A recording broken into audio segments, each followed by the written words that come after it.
ఆకాశవాణి ప్రాంతీయ వార్తలు చదువుతున్నది సుగుణ. ముఖ్యాంశాలు. కేంద్ర ప్రభుత్వం ప్రవేశపెట్టిన 2024-25 బడ్జెట్ వికసిత్ భారత్ లక్ష్యానికి అనుగుణంగా ఉందని ప్రధానమంత్రి నరేంద్ర మోదీ అన్నారు. ఆర్థిక వ్యవస్థను పరిపుష్టం చేసేలా కేంద్ర బడ్జెట్లో రాష్ట్రానికి నిధులను కేటాయించారని ఆంధ్రప్రదేశ్ ముఖ్యమంత్రి నారా చంద్రబాబు నాయుడు పేర్కొన్నారు. అబ్కారీ సేబ్కాపై ఆంధ్రప్రదేశ్ ముఖ్యమంత్రి నారా చంద్రబాబు నాయుడు ఈరోజు శాసనసభలో శ్వేతపత్రాన్ని విడుదల చేస్తారు. కేంద్ర బడ్జెట్లో తెలంగాణకు తగిన విధంగా నిధుల కేటాయింపులు జరగలేదని రాష్ట ముఖ్యమంత్రి ఏ రేవంత్ రెడ్డి అభిప్రాయం వ్యక్తం చేశారు. నీట్ యూజీ 2024 పరీక్షను మరోసారి నిర్వహించాల్సిన అవసరం లేదని భారత అత్యున్నత న్యాయస్థానం తీర్పు వెలువరించింది. గ్రంథాలయ పితామహులుగా పేరుగాంచిన అయ్యంకి వెంకటరమణయ్య జయంతి ఈరోజు. వార్తల వివరాలు. కేంద్ర ప్రభుత్వం ప్రవేశపెట్టిన 2024-25 బడ్జెట్ వికసిత్ భారత్ లక్ష్యానికి అనుగుణంగా ఉందని ప్రధానమంత్రి నరేంద్ర మోదీ అన్నారు. బడ్జెట్పై ప్రధానమంత్రి సామాజిక మాధ్యమం వేదికగా స్పందిస్తూ సమాజంలోని ప్రతి వర్గానికి సాధికారతను కల్పించి భారత అభివృద్దికి దార్శనికంగా ఉందన్నారు. కేంద్రం ఉద్యోగ అనుసంధాన ప్రోత్సాహక పథకాలను ప్రకటించడం ద్వారా కొన్ని కోట్ల ఉద్యోగాలు లభిస్తాయని అన్నారు. ఈ బడ్జెట్ ద్వారా స్వయం ఉపాధి అవకాశాలు లభిస్తాయని ప్రధానమంత్రి తెలిపారు. ఈ బడ్జెట్ దేశ అభివృద్దికి, ఉన్నత భవిష్యత్తుకి సహాయపడుతుందని ఆర్థిక శాఖ మంత్రి నిర్మలా సీతారామన్కు ఆమె సహకార బృందానికి అభినందనలు తెలియజేశారు. ఆంధ్రప్రదేశ్ ఆర్థిక వ్యవస్థను పరిపుష్టం చేసేలా కేంద్ర బడ్జెట్లో రాష్ట్రానికి నిధులను కేటాయించారని రాష్ట ముఖ్యమంత్రి నారా చంద్రబాబు నాయుడు పేర్కొన్నారు. ఉభయ సభలను ఉద్దేశించి గవర్నర్ ఎస్ అబ్దుల్ నజీర్ చేసిన ప్రసంగానికి ధన్యవాదాలు తెలిపే తీర్మానంపై శాసనసభలో జరిగిన చర్చకు ముఖ్యమంత్రి నిన్న సమాధానమిచ్చారు. ఈ సందర్భంగా ఆయన మాట్లాడుతూ బడ్జెట్లో రాష్ట్రానికి కేంద్ర ప్రభుత్వం తగిన గుర్తింపు ఇచ్చిందని, ఇకపైనా ఇలాగే నిధుల కేటాయింపులు జరగాలని ఆకాంక్షించారు. రాష్ట్ర వనరులు, సమస్యలు, అభివృద్ది ప్రణాళికలు, సూపర్ 6 పథకాల అమలు తదితర అంశాలన్నింటిపైనా బడ్జెట్లో వివరిస్తామని చెప్పారు. ఆంధ్రప్రదేశ్లో వెనుకబడిన ప్రాంతాల అభివృద్దికి కేంద్రం అందించే సహకారం రాష్ట్ర పునర్నిర్మాణానికి చాలా ఉపయోగపడుతుందని ముఖ్యమంత్రి పేర్కొన్నారు. ఆంధ్రప్రదేశ్ శాసనసభ సమావేశాల్లో భాగంగా గత ప్రభుత్వంలో 2019-24 మధ్య అబ్కారీ శాఖ స్థితిగతులపై ఈరోజు శాసనసభలో ముఖ్యమంత్రి నారా చంద్రబాబు నాయుడు శ్వేతపత్రాన్ని ప్రకటిస్తారు.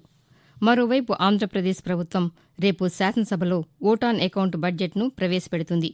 అదే రోజు మధ్యాహ్నం ముఖ్యమంత్రి నారా చంద్రబాబు నాయుడు అధ్యక్షతన సచివాలయంలో రాష్ట మంత్రివర్గ సమావేశం జరగనుంది.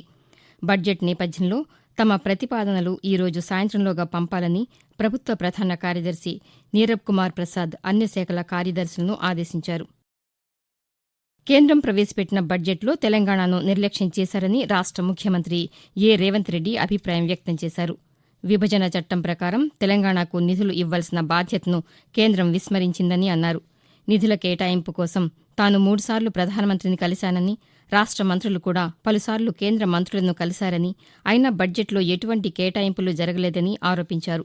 ప్రాంతీయ బాహ్య వలయ రహదారి నిర్మాణానికి కేంద్రం నుంచి నిధులు విడుదల చేయకపోవడం శోచనీయమన్నారు.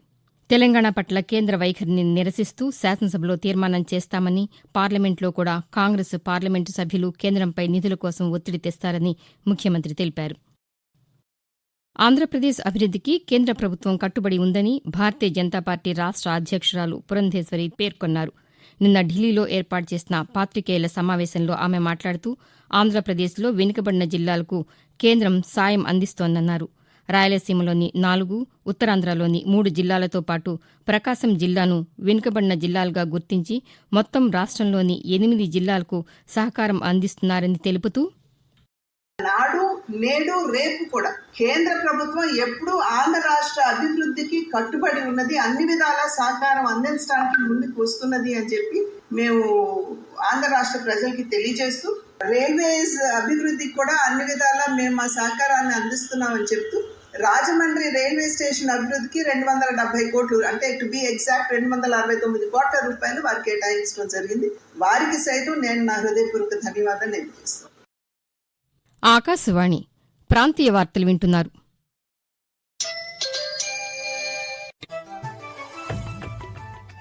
ఖచ్చితమైన సమాచారం, నిష్పాక్షికమైన విశ్లేషణలు, విశ్వసనీయ వార్తా ప్రసారాలకు వేదిక ఆకాశవాణి. దేశ ఆర్థిక, రాజకీయ, సామాజిక సాంస్కృతిక అంశాలకు సంబంధించిన నిరంతర వార్తా విశేషాల కోసం ఆకాశవాణి సామాజిక మాధ్యమ వేదికలైన న్యూస్ ఆన్ ఎయిర్ యూట్యూబ్ ఛానల్ను, newsonair.gov.in వెబ్సైట్ను, ట్విట్టర్లో ఆల్ ఇండియా రేడియో న్యూస్ను వీక్షించండి. తెలుగు ప్రాంతీయ వార్తా విశేషాల కోసం ఆకాశవాణి న్యూస్ విజయవాడ మరియు ఆకాశవాణి న్యూస్ విశాఖపట్నం యూట్యూబ్ ఛానల్స్ను వీక్షించండి.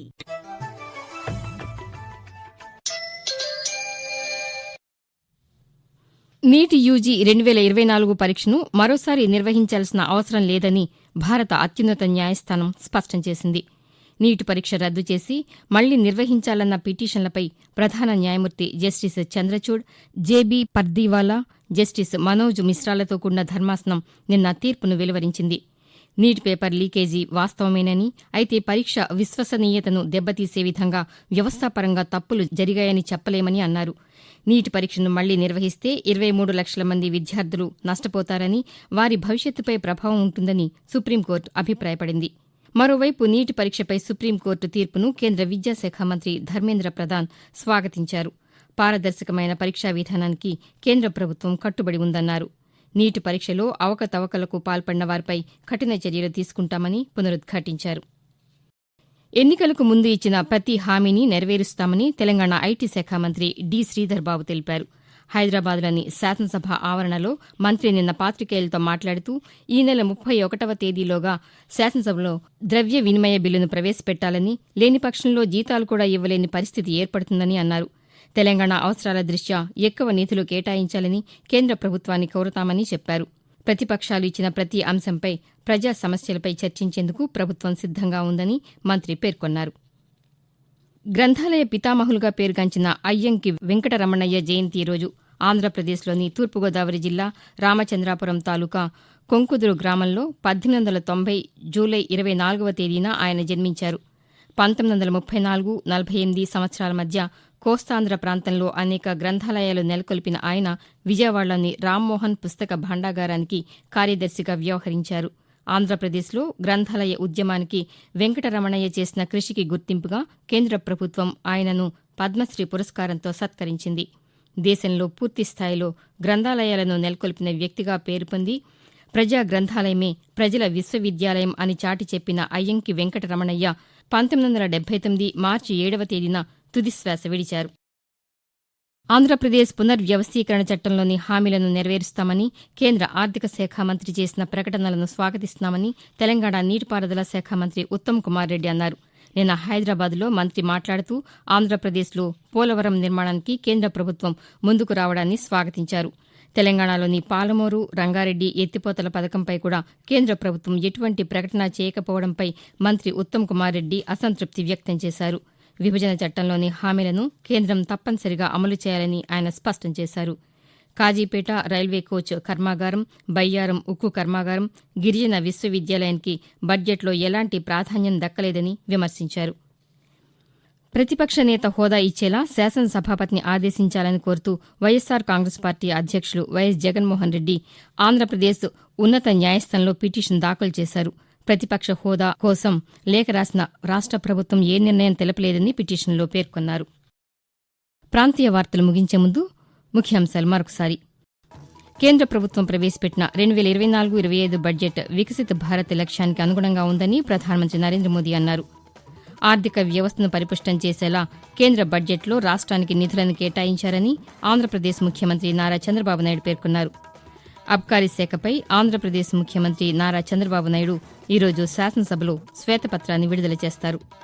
కేంద్ర బడ్జెట్లో తెలంగాణకు తగిన విధంగా నిధుల కేటాయింపులు జరగలేదని రాష్ట ముఖ్యమంత్రి ఏ రేవంత్ రెడ్డి అభిప్రాయం వ్యక్తం చేశారు.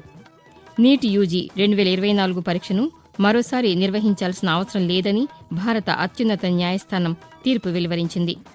గ్రంథాలయ పితామహులుగా పేరుగాంచిన అయ్యంకి వెంకటరమణయ్య జయంతి ఈరోజు. ఆకాశవాణి ప్రాంతీయ వార్తలు ఇంతటితో సమాప్తం.